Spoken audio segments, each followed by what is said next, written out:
Hello class 7 students, कैसे हैं आप सब। आई होप आप सब बढ़िया होंगे। तो क्लास 7 की न्यू एनसीईआरटी की एसएसटी बुक आपके सामने, जिसका पहला पेज और सेकंड पेज आपको दिख रहा होगा। इस बुक का नाम है exploring society and India and beyond. ये इस बुक का नाम है, जिसका पहला चैप्टर ही ज्योग्राफी का है। अब क्योंकि हमने एसएसटी स्टार्ट की है तो क्लास 7 पेपर पेन लेकर बैठ जाइए। क्लास 7 का एसएसटी का पहला चैप्टर जो कि ज्योग्राफी का है वो हम कंप्लीट करने जा रहे हैं।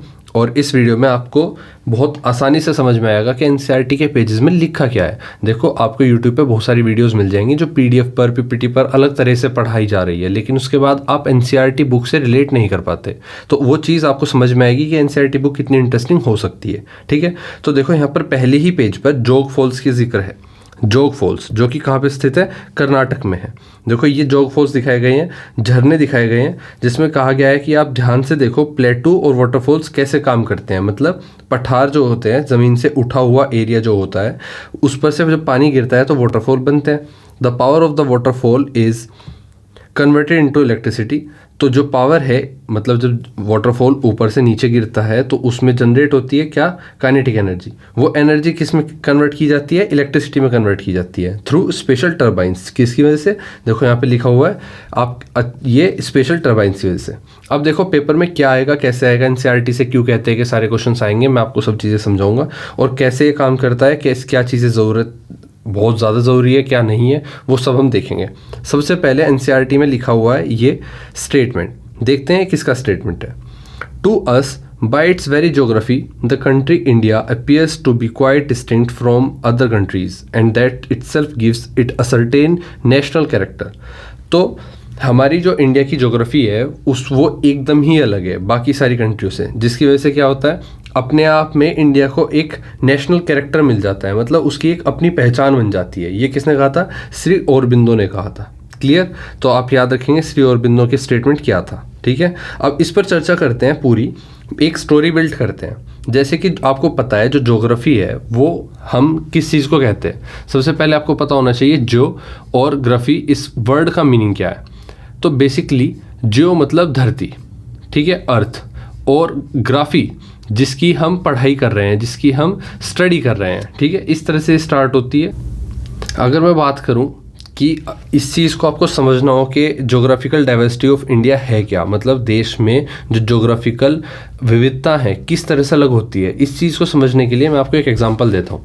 देखो, साल में एक टाइम पर राजस्थान जो हमारा राज्य है उसमें बहुत ज़्यादा गर्मी होती है। इतनी गर्मी कि आप उस रोटी ना रेत पर सेक सकते हो। लेकिन वहीं सेम समय पर दूसरी तरफ कश्मीर में इतनी ठंड होती है कि आपको आग जलानी पड़ती है। तो ये हो गई डाइवर्सिटी, इसी को हमने डाइवर्सिटी कहा है। देखो, एक चीज़ समझो कि जो हमारी ज्योग्राफी है, ज्योग्राफी का ज्यो और जिसको हम कहेंगे ज़मीन,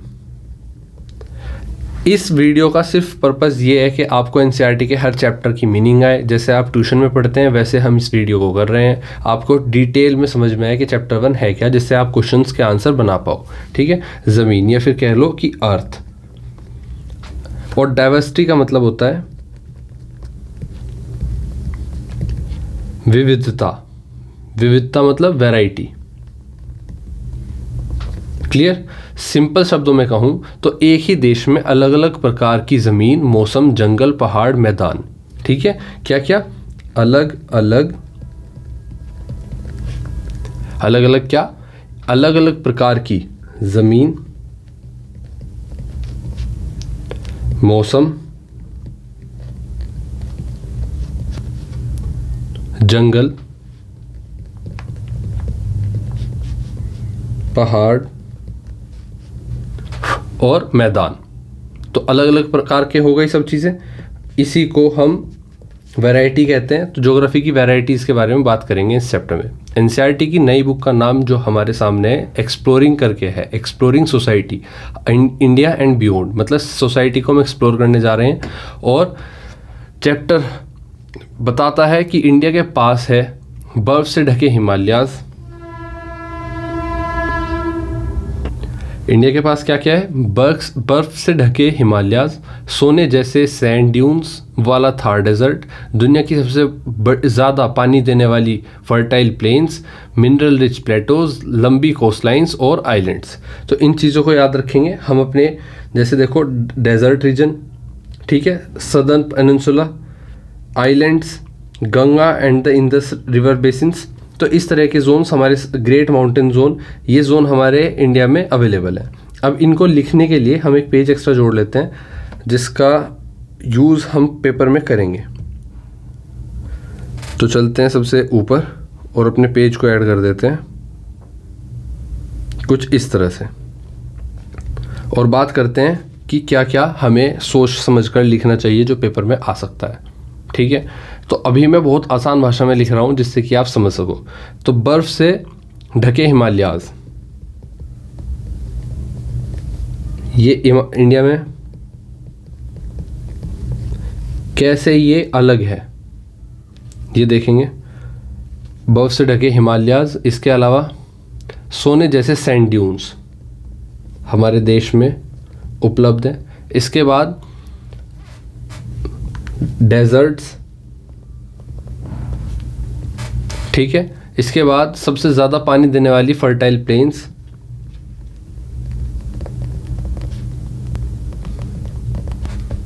और इसके बाद मिनरल रिच प्लेटोज जिनको हम पठार भी बोलते हैं, और लंबी कोस्टलाइंस। कोस्टलाइन मतलब समुद्र तट की जो रेखा होती है वो पूरी समुद्र तट, और आइलैंड्स। तो हमारे देश के पास लगभग सब चीज़ें हैं। तो कितने अलग तरह की ज्योग्राफी हो गई पूरे इंडिया की। इसीलिए कहा गया है कि जो डाइवर्सिटी है वो बहुत ज़्यादा फैली हुई है। क्लियर? तो यही सब चीज़ें हमारे सामने आएंगी। India is a land of remarkable geographical diversity from the snowy Himalayas in the north to the hot deserts in the west. ठीक है, ये पूरा प्रॉपर तरीका था जो मुझे समझाना था जिससे कि आपका बेस बन जाए। अब आते हैं अपनी एनसीईआरटी के पेज पर। सबसे बड़ा क्वेश्चन की बात की गई है, द बिग क्वेश्चंस। पहला क्वेश्चन है कि व्हाट आर सम की ज्योग्राफिकल फीचर्स ऑफ इंडिया। तो की ज्योग्राफिकल फीचर्स ऑफ इंडिया क्या है? How does India's geographical diversity affect our lives. तो कैसे इंडिया की जो ज्योग्राफी की डाइवर्सिटी है, विविधता है, वो हमारी लाइफ को कैसे अफेक्ट करती हैं। देखो इंपॉर्टेंट क्वेश्चन है तो पेपर में आएगा ही आएगा, फाइनल में आया हो, PT1 में हो या फिर हाफ ईयरली में हो, मुझे नहीं पता, आपको क्वेश्चन समझ में आ जाना चाहिए और आपका आंसर हो जाना चाहिए। तो सम की फीचर्स देख लेते हैं, ज्योग्राफिकल फीचर्स। ठीक है, तो इन क्वेश्चन को समझने के लिए हमें समझना होगा कुछ स्टोरीज। देखो 1984 की एक स्टोरी है जिसमें राकेश शर्मा हमारे देश से कहाँ पर गए थे? स्पेस में गए थे। एक एस्ट्रोनॉट जो कि फर्स्ट इंडियन बने थे एस्ट्रोनॉट, ठीक है, जो स्पेस में बाहर गए थे। Spoke with the prime minister, उस टाइम की प्राइम मिनिस्टर जो थी हमारी इंदिरा गांधी थी, उनसे उनकी बात हुई फ़ोन पर। इंदिरा गांधी ने उनसे पूछा कि हमारा देश ऊपर से कैसा दिखता है। तब हमारे एस्ट्रोनॉट ने, किसने?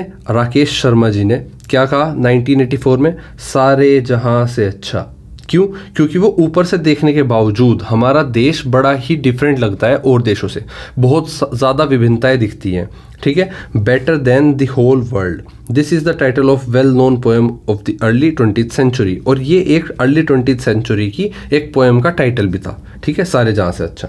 तो जब ऊपर से सैटेलाइट इमेजेस हम देखते हैं भारत की, तो आप देखो ये हमारी जो रेंज है, हिमालय रेंज, ये आपको साफ दिख रही है। ठीक है, ये हिमालय रेंज साफ दिख रही है। इसके बाद हमारे डेजर्ट भी अलग दिखते हैं, हमारे माउंटेन्स भी अलग दिखते हैं, रिवर्स भी अलग दिखती हैं। तो ऊपर से हमारा देश बहुत विविध दिखता है, जिसकी वजह से उन्होंने कहा कि सारे जहाँ से अलग है और अच्छा है। ठीक है, अब इस स्टोरी में हम सबसे पहले एनसीईआरटी में हमें कहा गया है कि लेट्स एक्सप्लोर। अच्छा, आपको कई बार ना टीचर क्या करते हैं, कुछ भी पढ़ा देते हैं, किसी भी पैटर्न में पढ़ा देते हैं, लेकिन यकीन मानो टीचर से बड़ी चीज़ है एनसीईआरटी। टीचर्स से बड़ी चीज़ एनसीईआरटी है जिसने बुक बनाई है, तो उसने कुछ सोच समझ कर ही बनाया होगा। तो जब आप पढ़ रहे हो तो आपको उसी पैटर्न में पढ़ना चाहिए जिस पैटर्न में एनसीईआरटी में लिखा हुआ है। अगर हमने ये एनसीईआरटी की स्टोरी देख ली है जो राकेश शर्मा की थी, तो हमें एक्सप्लोर ही करना चाहिए जो एनसीईआरटी में लिखा है, जिससे कि बच्चे का दिमाग, आपका दिमाग बेहतर तरीके से काम करे। ठीक है, तो अब देखते हैं एक्सप्लोर करने के लिए क्या कहा है। Look at the map of India at the end of this book.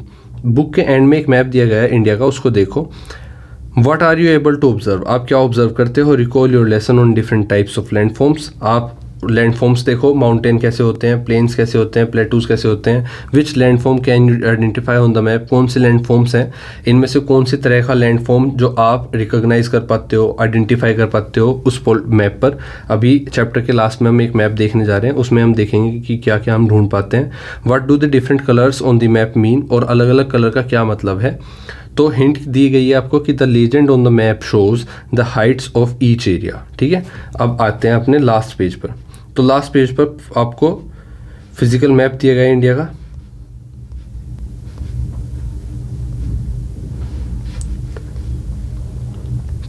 तो आपके सामने फिजिकल मैप है कुछ इस प्रकार से। देखो, आपको हमेशा याद रखना है, इंडिया के मैप में हम जब ऊपर से देखते हैं तो फिजिकली हमें साफ दिखाई देता है कि यहाँ पर आपका डेजर्ट्स रहे होंगे, यहाँ पर ही डेक्कन प्लेटो है, पर्वत पठार आपके यहाँ पर हैं, प्लेटोज यहाँ पर हैं। ठीक है, प्लेटोज यहाँ पर हैं। आपकी ये कोस्ट लाइन है, कितनी बड़ी कोस्ट लाइन है। ठीक है, इसके बाद आपकी ये हिमालय रेंज है ऊपर, ये पूरी हिमालय रेंज है। ठीक है, इसी के साथ ही आपकी रिवर्स दिख रही हैं आपको, ये प्लेन एरिया दिख रहा है आपको। ठीक है, ये सारा प्लेन एरिया है, ये प्लेटो है।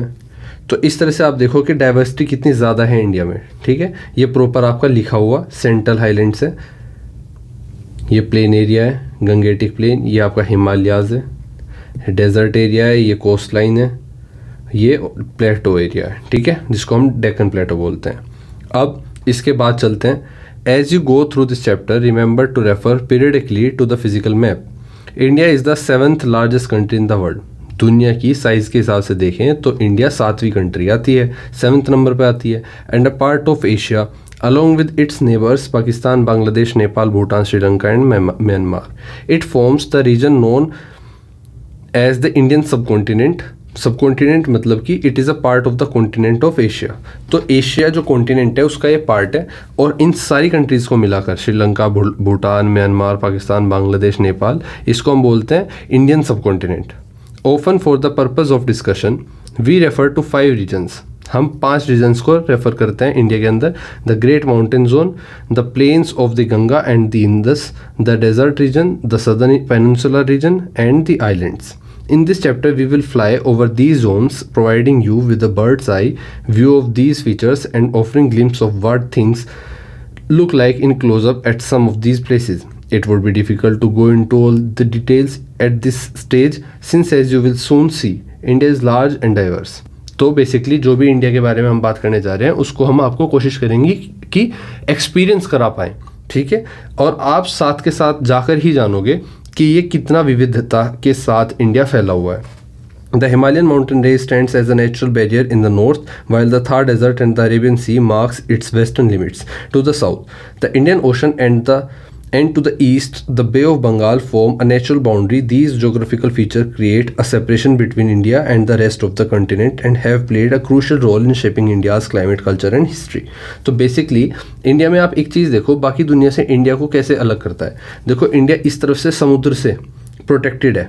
ठीक है, इधर से कोई भी आएगा तो पहले समुद्र से आएगा और हम उसको देख सकते हैं। ठीक है, तो आधे से ज़्यादा इंडिया किधर पानी से घिरा हुआ है, और बाकी आधा किससे, आधे से थोड़ा कम हिमालय से घिरा हुआ है। मतलब अगर आप ग्राउंड में बैठे हैं और आपके पास एक तरफ दीवार मिल जाए तो इस तरफ से आप सेफ हो गए। तो हिमालय रेंज जो है वो हमारे देश की दीवार का काम करते हैं, इधर से हम सेफ हो जाते हैं क्लाइमेटिकली भी और किसी भी वॉर की तरफ से भी। ठीक है, तो इधर से तो वॉर हो ही नहीं सकती, इधर से क्लाइमेट हमें बचा कर रखता है। क्लियर, और दूसरी तरफ हमारा क्या है, समुद्र है। तो इस तरह से आप देखोगे तो हमारा देश काफ़ी अलग तरीके से बना हुआ है। अब सेकंड पेज पर आते हैं, इसमें कहा गया कि let's explore, do you recall your lesson on latitudes and longitudes. क्या आपको याद है कि हमने लैटिट्यूड और लॉन्गिट्यूड पिछली क्लासेस में किया था। मैप को देखना और रीड करने की कोशिश करना कि approximately the latitude and longitude were India lies. तो इंडिया में जहाँ पर लैटिट्यूड और लॉन्गिट्यूड ये आपकी अर्थ थी, इसमें जो इमेजिनरी वर्टिकल लाइंस थी टाइम को नापने के लिए वो हम लॉन्गिट्यूड बोलते हैं, और जो हॉरिजॉन्टल लाइंस थी उनको हम लैटिट्यूड बोलते हैं।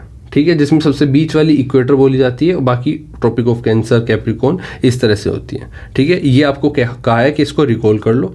आइडेंटिफाई करो above feature on India's physical map. तो ये सारे फीचर्स इंडिया के फिजिकल मैप पर भी लोकेट करो कि कहाँ से कौन सी लाइन हमारे इंडिया से गुजर रही है। ठीक है, किस किस राज्य से वो गुजर रही है। अब आते हैं एनसीईआरटी पर, जो हमारी मेन चीज़ है। Let us know journey together from the Himalaya to the islands in the Indian ocean and onwards to the east of India. देखो हमारे सामने जो भी चीज़ें लिखी हैं वो कुछ इस प्रकार है। अगर हम उसको समरी बेस देखें तो द हिमालयाज़ पर जाने से पहले हमें क्या देखना होगा, मेन फीचर्स बता दिए गए। अब देखो क्या क्या चीज़ हमने पढ़ ली है। हमने पढ़ ली है कि it is 7th largest country है। ये पॉइंट्स लिख लेना क्योंकि पेपर में यही मेन चीज़ है। ठीक है, ये पॉइंट्स लिख लेना। 7th largest country in the world. Clear.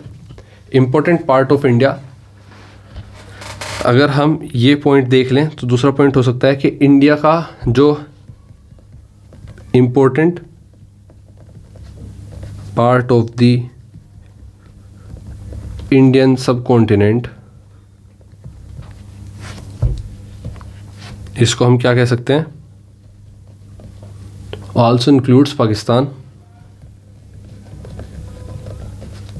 इसमें क्या क्या आ जाता है, पाकिस्तान देश आ जाता है, बांग्लादेश आ जाता है, म्यांमार आ जाता है, नेपाल आ जाता है, श्रीलंका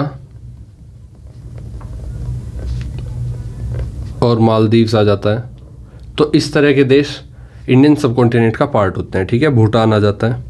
जितने भी हमारी नेबरिंग कंट्रीज़ हैं वो सब क्या है, इंडियन सब कॉन्टिनेंट का पार्ट है। क्लियर। अब जो हमारा नेक्स्ट पॉइंट इंपॉर्टेंट हो सकता है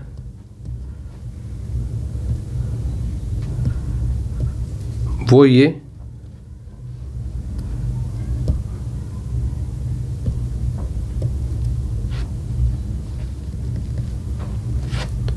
कि together these diverse countries have a very diverse culture and geography.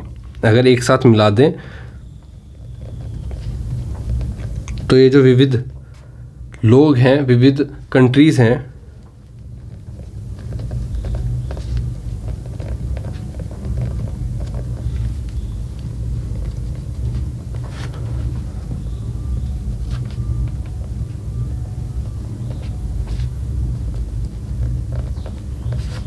Culture and geography. तो कल्चर और ज्योग्राफी के हिसाब से देखिए तो इन सभी कंट्रीज़ का जो डाइवर्सिटी है वो बहुत ज़्यादा है। ठीक है, आइए नेक्स्ट पॉइंट पर चलते हैं जो अब तक हमने पढ़ लिया है। नेक्स्ट हेडिंग ये थी कि हमने 5 मेन फीचर्स पढ़ लिए हैं।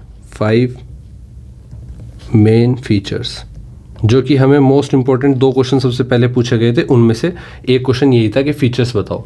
तो पहला फीचर ये था, माउंटेन जोन हमारे यहाँ अवेलेबल है। ठीक है, दूसरा है कि the plains of Ganga and Indus.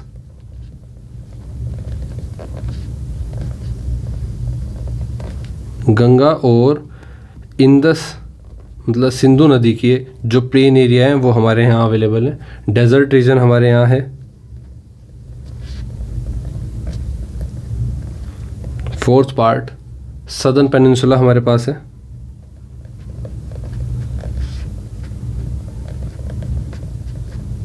और फिफ्थ द आइलैंड्स, जैसे अंडमान निकोबार और लक्षद्वीप। क्लियर, ये पॉइंट आप लिख लोगे। नेक्स्ट चलते हैं इंडियाज़ नेचुरल बाउंड्रीज़ पर, जो कि आपके सामने है। देखो, let us know journey together from the Himalayas to the islands. Himalaya से लेकर आइलैंड्स तक अगर जाएं, क्योंकि हमारे जो फिज़िकल मैप है आप इसमें साफ देख सकते हैं हमारे हिमालयाज़ कहाँ पर है। हमारे हिमालयाज़ यहाँ पर है और ये टॉप नॉर्थ पर, इंडिया के टॉप नॉर्थ पर क्या है, हिमालयाज़। और टॉप साउथ में क्या है, बॉटम साउथ में क्या है, आइलैंड्स है।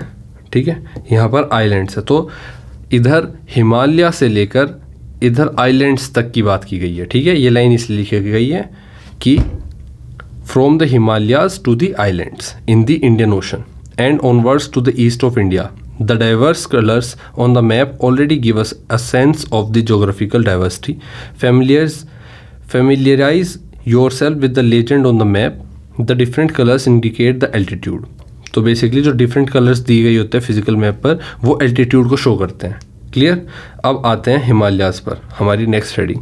हिमालयाज़ कहाँ पर हैं, या तो आपने फिजिकल उसमें देख ही लिया है, लेकिन अब देखते हैं इनके बारे में और एनसीईआरटी ने आपको क्या बताया है. Look at the length of the Himalaya range on the map. Map पर हिमालय रेंज की पहले तो लेंथ देखो, यहाँ से लेकर यहाँ तक, मतलब ऊपर जम्मू एंड कश्मीर से लेकर इधर नॉर्थ ईस्ट तक इसकी लेंथ है. इसके बाद in the it is like a massive wall. ये एक तरह से बहुत बड़ी दीवार का काम करता है भारत के लिए. From the legend can you guess the altitude at different points of the Himalayas.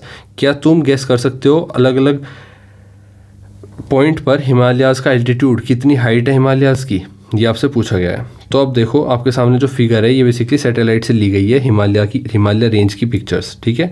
इसमें नोट करने वाली बात यह है कि रेंज जो है हिमालय रेंज की लेंथ जो है वो कितनी है, 2500 किलोमीटर, 2500 किलोमीटर लंबी हिमालय रेंज है. लेट्स रिमेंबर, सबसे पहले आपको ये याद रखना है बात कि जो हिमालयाज़ हैं seems to touch the sky, लगता है आसमान को छू रहे हैं, लेकिन many of its peaks are over 8000 metres. 8000 metres का मतलब है 8 किलोमीटर. मतलब बहुत सारी पीक्स हिमालयाज़ में ऐसी है जो 8 किलोमीटर से भी ऊंची है. And are together called the 8000ers. तो उन सबको एक साथ मिला के क्या बोलते हैं हम, 8000ers. इस चीज़ को याद रखना. Clear. 8000ers. This mountain range stretches across 6 countries in Asia. जो माउंटेन रेंज है ये कहाँ तक, 6 देशों तक स्ट्रेच की गई है. मतलब 6 देशों में इसका प्रभाव है, 6 देशों के अंदर इसकी लेंथ आती है. पाकिस्तान, चाइना, भूटान, नेपाल और इंडिया एंड अफगानिस्तान. तो आप क्या इस हाईएस्ट माउंटेन रेंज जो कि वर्ल्ड की है, can you name the highest mountain in the world. क्या आप दुनिया का सबसे ऊंचे पहाड़ का नाम बता सकते हो. जी हाँ, हम बता सकते हैं, जिसका नाम है, बताइए, या आप कमेंट्स में लिख के बताओगे, हमें सबको पता होना चाहिए. ठीक है. तो समर की बात करते हैं. In this summer the snow on the mountains melts and feeds major rivers. तो स्नो जो है वो मेल्ट होती है गर्मियों में, जिसके बाद वो जो रिवर्स हैं, हमारी नदियाँ हैं, उसमें पानी आ जाता है. उनका ही तो पिघल कर पानी आता है ऊपर से नीचे. फिर गंगा, सिंधु, ब्रह्मपुत्र ऐसी नदियों में पानी बहता है. These rivers and their tributaries provide water for drinking, farming and industrial use. तो इंडस्ट्रियल यूज़ के लिए, फार्मिंग के लिए और हमारे पीने के पानी के लिए यही नदियाँ हमें पानी प्रोवाइड करती हैं, जो कि कहाँ से आता है, जब बर्फ़ पिघलती है तो नदियों में पानी आता है, जो कनेक्ट करता है हमें lives of hundreds of million of people, जिसकी वजह से क्या होता है, काफ़ी सारी जिंदगियाँ जीती हैं. Hence the Himalaya are sometimes called the water tower of Asia. तो एशिया का जो वाटर टावर है बोला जाता है किसको, हिमालयाज़ को. The Himalayas are also important to many cultures and belief systems. The mountains themselves are considered sacred, and temples and monasteries have been built within them, attracting monks and spiritual seekers from around the world who came to pray and meditate. Basically, Himalayas जो हैं वो हम काफ़ी पवित्र मानते हैं. पवित्र मानने का तरीका यही होता है कि जब आप किसी चीज़ को पवित्र मानते हो तो उसको हार्म नहीं पहुंचाते.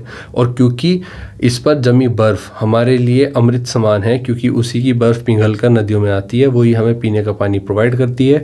तो हम जिस चीज़ को पवित्र मानते हैं हम उसको हार्म नहीं करते, जिसकी वजह से क्या होता है, हमारे हिमालयाज़ बचे रहेंगे. हिमालयाज़ को ही एशिया का वाटर टावर बोला जाता है, क्योंकि एशिया को पानी प्रोवाइड करने वाले हिमालयाज़ ही हैं, उसी पर सबसे ज़्यादा बर्फ़ जमा है.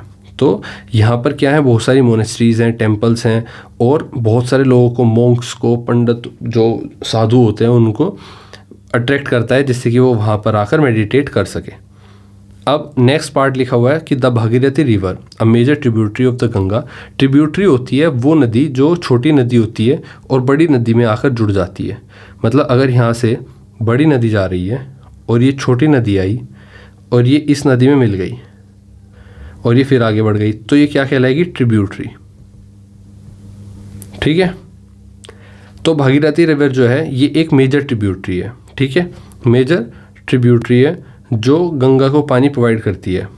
गंगा कहाँ से ओरिजिनेट होती है, गंगा स्टार्ट होती है गोमुख से.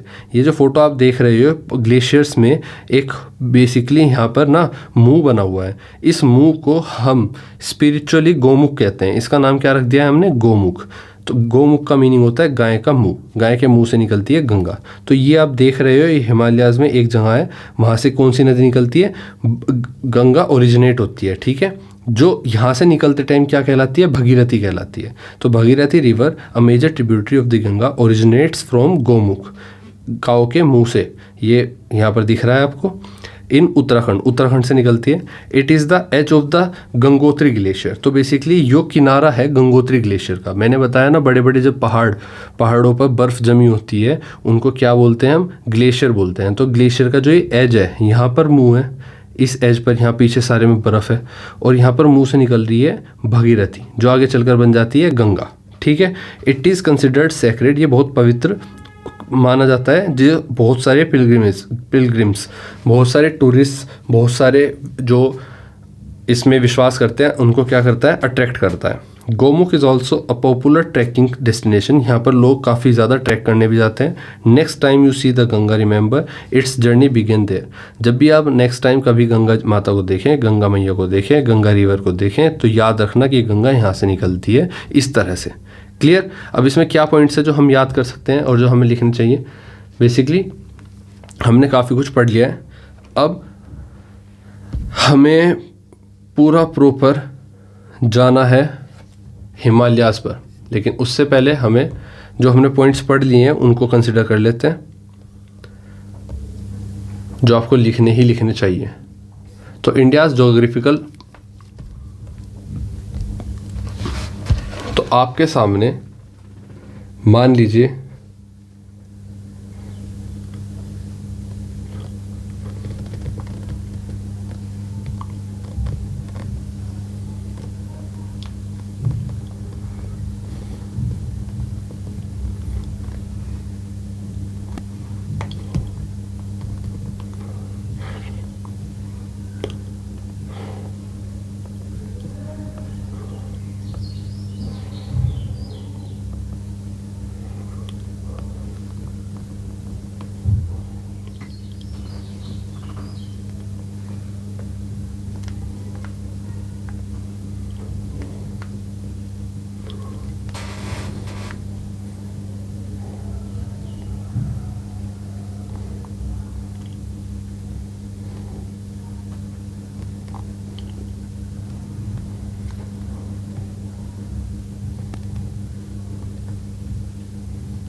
तो बेसिकली आपके सामने हमने कोशिश की है भारत का नक्शा बनाने की।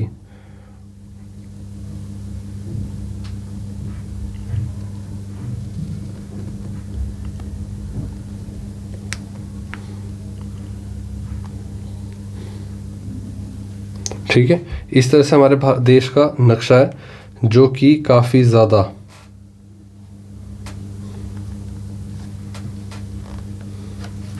सिमिलर है असली नक्शे के। अब ये हमारे समझने के लिए इम्पोर्टेंट है, क्योंकि हमें पता है यहाँ पर क्या है, यहाँ पर हिमालय है, ठीक है, यहाँ पर क्या है, थार है, थार के साथ साथ ये क्या पर है, अरेबियन सी है। क्लियर। ये बे ऑफ बंगाल है। ऐसे आपको प्रैक्टिस भी करनी है, ठीक है। यहाँ पर इंडियन ओशन है। Clear, Indian ocean.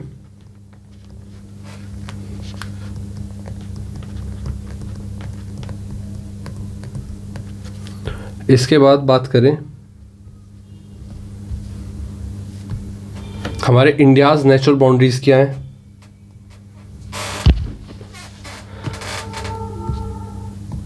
तो बेसिकली जो इंडिया की नेचुरल बाउंड्री है, ये जो आप देख पा रहे हो, ये क्या काम करती है, हेल्प करती है कंट्री की फिजिकल लिमिट को डिफाइन करती है, कंट्रीब्यूट करती है डाइवर्स इकोसिस्टम को और कल्चर को, वैरायटी डीपली अफेक्ट करती है पीपल की लाइफ्स को। ठीक है, ये 3 पॉइंट आप लिखोगे जब भी इंडियाज़ नेचुरल बाउंड्रीज़ की मदद की, फीचर्स की या किसी भी ऐसी चीज़ की बात आए जो इसमें ये हेडिंग हो। क्लियर। अब चलते हैं अपने हिमालयाज़ पर, जो हमने पढ़ा है हिमालयाज़ में। हिमालयाज़ की हेडिंग थी, और इस हिमालयाज़ की हेडिंग में आपको क्या पता होना चाहिए? देखो, हिमालय रेंज के बारे में पता होना चाहिए। इसके बाद हिमालय रेंज किन किन देशों से जा रही है ये पता होना चाहिए। हिमालय रेंज कितनी लंबी है ये पता होना चाहिए, और हिमालय रेंज इंडिया के किस डायरेक्शन में है ये पता होना चाहिए। हिमालय रेंज की हाईएस्ट पीक कौन सी है ये भी पता होना चाहिए, और कौन कौन सी रिवर्स हिमालय रेंज से निकलती हैं ये पता होना चाहिए, और हिमालय रेंज को क्या क्या हम कहते हैं ये पता होना चाहिए। तो इस तरह से अगर बात करें तो हमारे सामने काफ़ी बड़ी एक समस्या खड़ी हो जाती है कि इस इतनी बड़ी इन्फॉर्मेशन को हम आपको दे कैसे। तो हम आपको ये इन्फॉर्मेशन देंगे बेसिकली चार्ट के थ्रू। ठीक है, अब सबसे पहले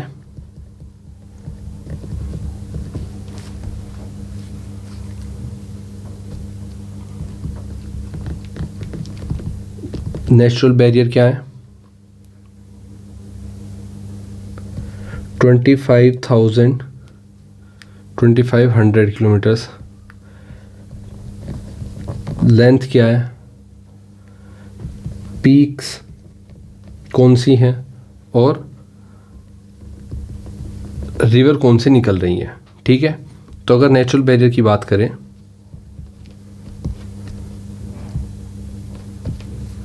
सबसे पहले प्रोटेक्ट करता है किसको? इंडिया को। किससे? फ्रॉम कोल्ड विंड्स, जो ठंडी हवाएं आती है वो हिमालय की लेंथ हाइट की वजह से रुक जाती है, एंड इन्वेजन, और जो आक्रमण हो सकता है विरोधियों का, क्रांति, जो भी दुश्मनों का आक्रमण हो सकता है उसको रोकता है हिमालय। ठीक है, क्योंकि इसके ऊपर से आक्रमण करना बहुत मुश्किल होता है। दूसरा पॉइंट है, अफेक्ट करता है कल्चर और क्लाइमेट को।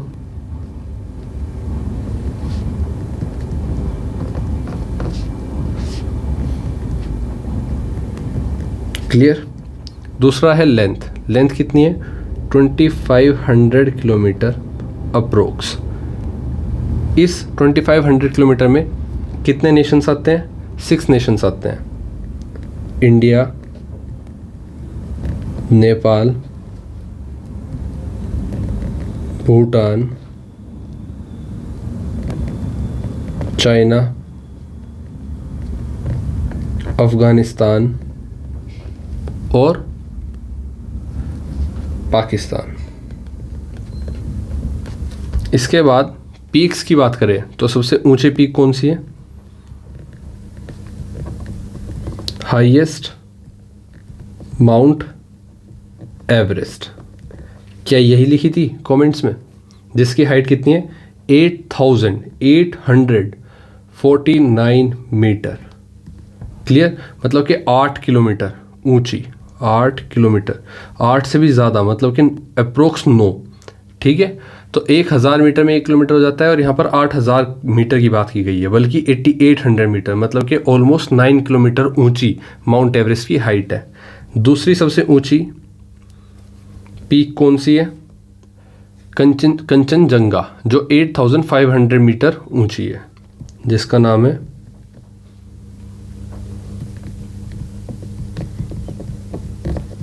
कंचनजंगा, 8586 मीटर। क्लियर। इसके बाद आते हैं रिवर्स पर। रिवर कौन सी हैं जो यहाँ से निकलती हैं? स्नो मेल्ट होती है, जिसके बाद क्या होता है? ये पानी देती है गंगा नदी में, इंदस में, मतलब जिसको हिंदी में हम सिंधु नदी बोलते हैं, एंड ब्रह्मपुत्र। ठीक है, जिसके बाद ये क्या इंपॉर्टेंट रोल प्ले करती है? इंपॉर्टेंट रोल प्ले करती है, important for drinking water, farming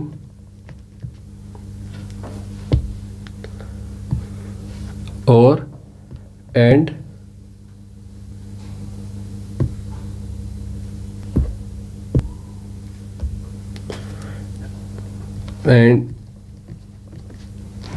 industrialisation. Clear? तो ये आप ज़रूर नोट कर लो, स्क्रीनशॉट ले लो, इसके नोट्स बना लो, ये बहुत हेल्प करेगा आगे चल के। ठीक है, इसके बाद आते हैं नेक्स्ट पार्ट पर, जो कि हमारे एनसीईआरटी में टॉपिक है कि how the Himalayas were formed and interesting story. तो हिमालय कैसे बने हैं, इसके बारे में इंटरेस्टिंग स्टोरी देखते हैं। देखो, हिमालय कैसे बने हैं, ये सवाल ही अपने आप में थोड़ा ना हिला देने वाला लगता है। आप सोच होंगे क्या पहाड़ भी बने हैं, क्या पहाड़ पहले से नहीं है, मतलब पहाड़ कैसे बन सकते हैं, ये सब सवाल दिमाग में आने चाहिए।